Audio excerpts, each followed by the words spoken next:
How you doing, y'all? Matt, Massive Beers here.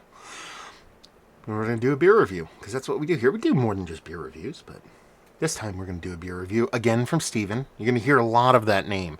The beers I accumulated over my break. Steven sent off a big Christmas beer mail. He sent not just to me, but a lot of the beer tubers out there, especially us folks in the Northeast. And this is, honestly, I'm not going to lie, one of the ones that really piqued my interest the most. This sucker. There you go, move my hand. New Park Brewing. This is a barrel-aged barley wine. Yeah, this is their Cypress. I really do dig on that label.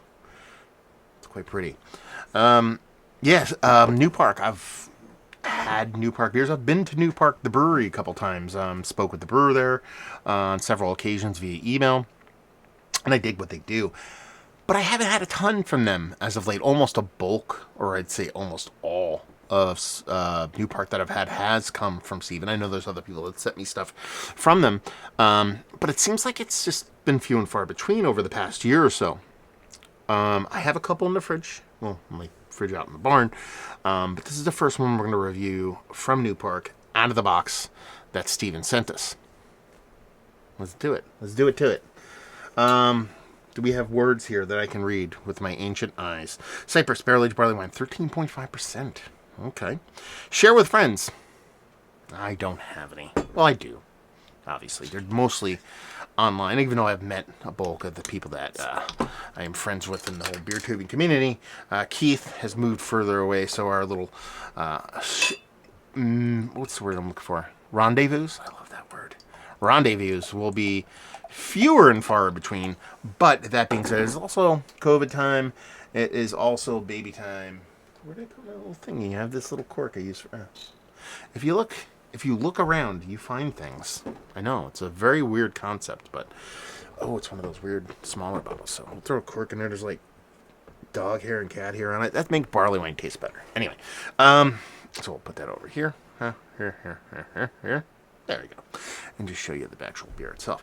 Now, I know you can't really see through this. Man, I got like hair all over me now from touching. I gotta have cork. That is exactly what you want barley wine to look like. Whether barrel aged or otherwise. I mean, there's not a huge head on it. It does have some carbonation in it, so it's not completely flat. But man, when I say doo-doo water, and everybody laughs or moans or anything in between on that, this is exactly what I'm talking about. I'm trying to get the perfect camera shot of the doo-doo. I mean, that's doo-doo water, baby. And that's exactly what you want in a barley wine, especially an English barley wine. When you throw the caveat of it being barrel-aged in there, you expect a little bit more of that kind of murky doo-doo water kind of haziness to it, but it definitely looks the part of what I want, what this guy wants. Well, I would assume most people want a nice, rich, barrel-aged or aged barley wine.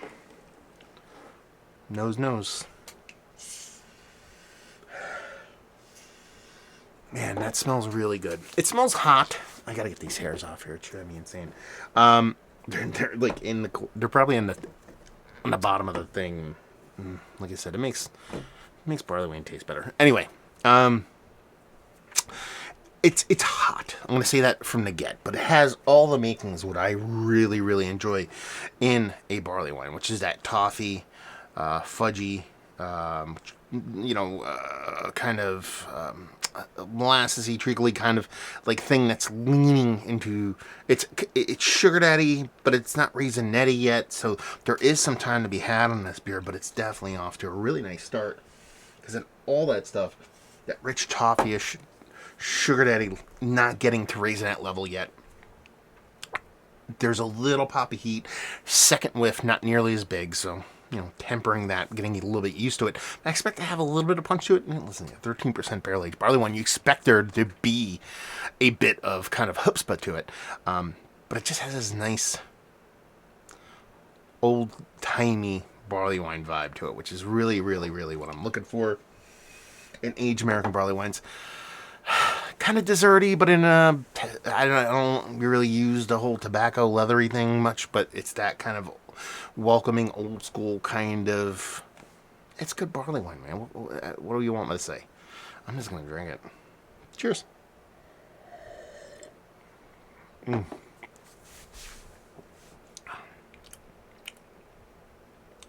Exactly. What's in the nose? It's a bit hot. It's a bit hot. There's a bit of abrasiveness to it. Even on the bittering side of things, I think it's actually a combination of hot bittering and roast bittering, in combination with a little bit of heat, that's making this. The word harsh is apt, but I don't want to say that because I don't think it's an overtly harsh beer. But that initial zip is something that is a bit harsh, but it doesn't take a ton away from the beer, so I don't want to sit here and kind of poop on it all that much.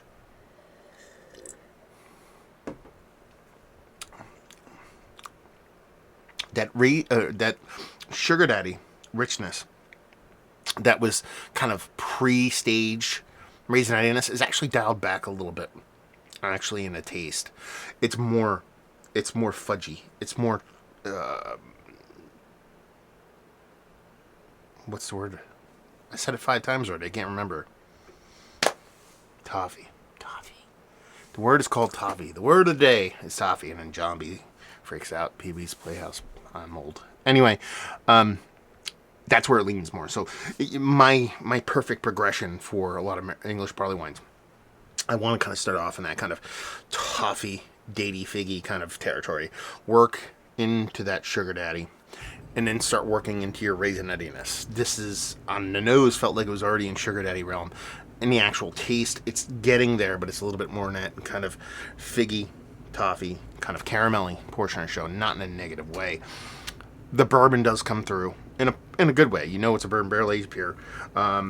It adds a little bit of that zip, a little bit of that aggressiveness. I probably use the word aggressiveness more than abrasive or sharp,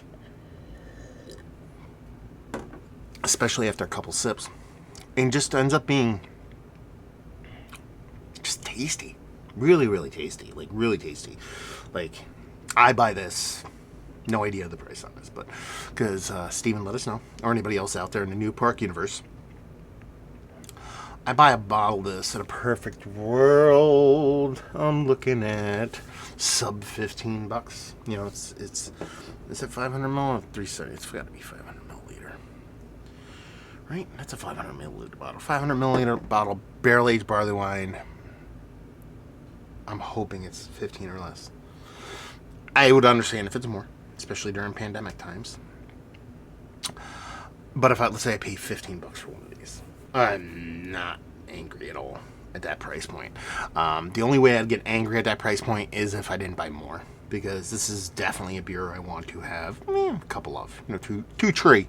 Because I want to open one now, which I just did, and I'm glad I did because it's quite tasty.